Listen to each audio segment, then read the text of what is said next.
Alright, so after last night's fiasco in the NIS race, which was all my doing, I just wanted to make a video to kind of discuss some tips for testing, because that's what messed me up. So when I go to test for my big oval races, and I've always done it moving up since I started in the trucks and the Xfinity series and then in the Cup series. So my Friday nights are my big race nights. I don't like missing Friday nights. Sometimes I do. Last week had a prior engagement, and next 2 weeks I will end up missing, so it is what it is. But when I go to get ready for these practices or for these races, I get home after work and I practice. I'm not a setup maker, so I go and set up some different places. I use OSR setups. Sometimes I use VRS setups. I do subscribe to VRS, not just for the setups. I get the telemetry, stuff like that, that I use for other series as well. But I test OSR, I test VRS, I test Buster's Corners, Major's Garage. I don't do a whole lot with at least on the Cup side. I've never once used one of their setups. I just never liked it. But the way I test is I go and I get all these setups, and then I load a test session, and I run 20 laps with each setup. And then with the telemetry and the VRS, I can go back and I can compare average lap time. I can look at fall off to see, okay, which setup suits my driving style better. 30.94. You're currently 0.34. Which setup am I faster in? Which setup do I have less fall off? And I take a look at that information, and then I run that setup. I further test that one setup that I feel comfortable in, and then I tweak it. Do I need to tighten it up? Do I need to loosen it up?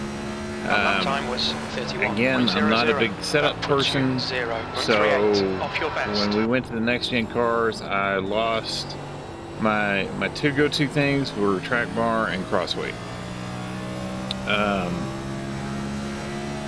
I've lost the track bar adjustments on these next gen cars, so I mess with crossweight mainly. Yes, I know I get setups from Buster's Corner and they've got tools to really help guys, but two things. One, I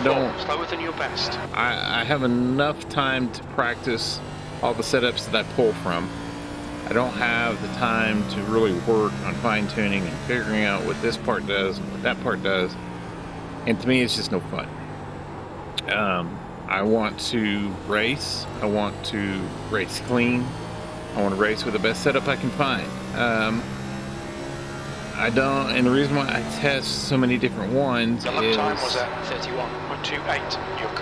my driving style doesn't always suit the same setup maker at every track. So that's why I test so much. So the problem last night is I jumped into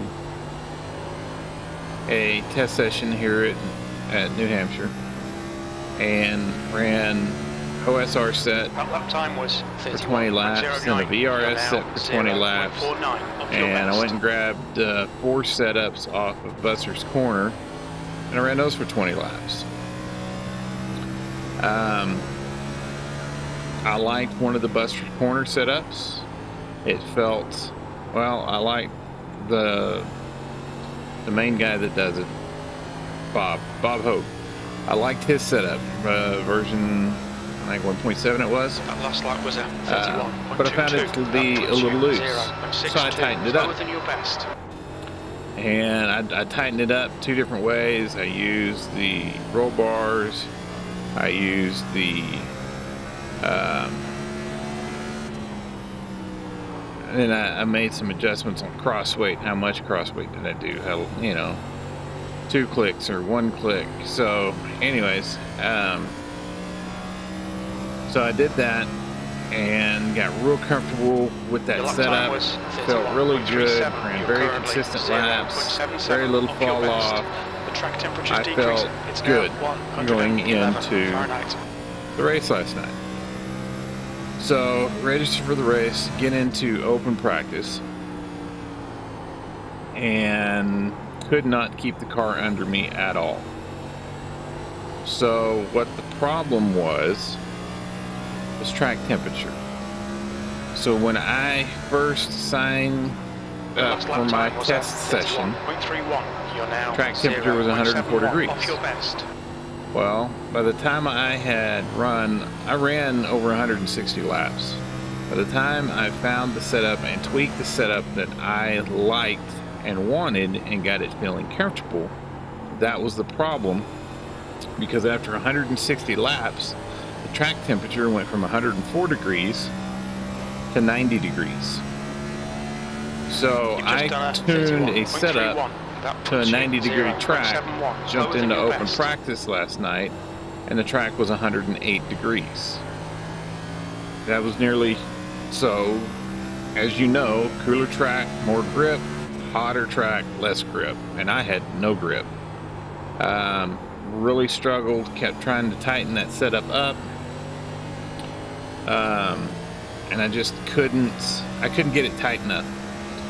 So going into the first 0.94, lower than your best.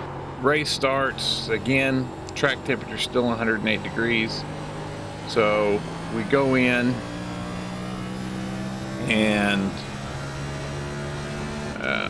there's 1 lap, caution on first lap, so we run some yellow flag laps, and then when green comes out, I think I complete 1 or 2 before I lose it out of 2, wreck, get T-boned, total the car.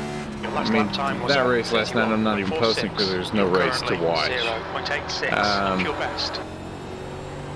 The setup I'm running right now is a VRS setup, and I'm slow in it. It feels tight, but that's the only way I'm getting around this track. So, what my tip is, so now that I've gone and explained a lot longer than I had planned, what I'm going to do going forward, and I do this for the dirt oval side, and I don't know why I've never done it for this side. That was a 31.45. So when you go to enter a test session, what I'm going to start doing is basically set the weather constant. So the track temperature won't change, and it's a track temperature. I don't care about the weather and things like that. Some setup guys will say that makes a difference, but I want the track temperature to be the same for every time I turn a lap. You've just done a because if I run 160 laps again, I want my last lap to try to be the same temperature as my first lap. So that last setup I try, I can compare apples to apples. So maybe some of the guys, maybe the guys that actually test do that. I just never have, but I will be doing that going forward. So that last lap was a 31.56. I just want to put this out there. 1.00 if anybody's, because I don't want anybody running into a situation that I was in last night. I mean, I felt like a total ass. Second split, NIS. I was the #1 car, and shit, I might as well have been driving like I was in the freaking bottom split, because that's about how I felt. So I just wanted to put a video out there and give some tips and let you guys know where I get my setups from, how I go about getting a setup, off your best, and what I'm going to be doing forward on testing those setups. So hope this helps somebody, anybody that's watching. If it even helps one person, at least it'll have been worth it. So I'll see you guys next time. Thanks for watching.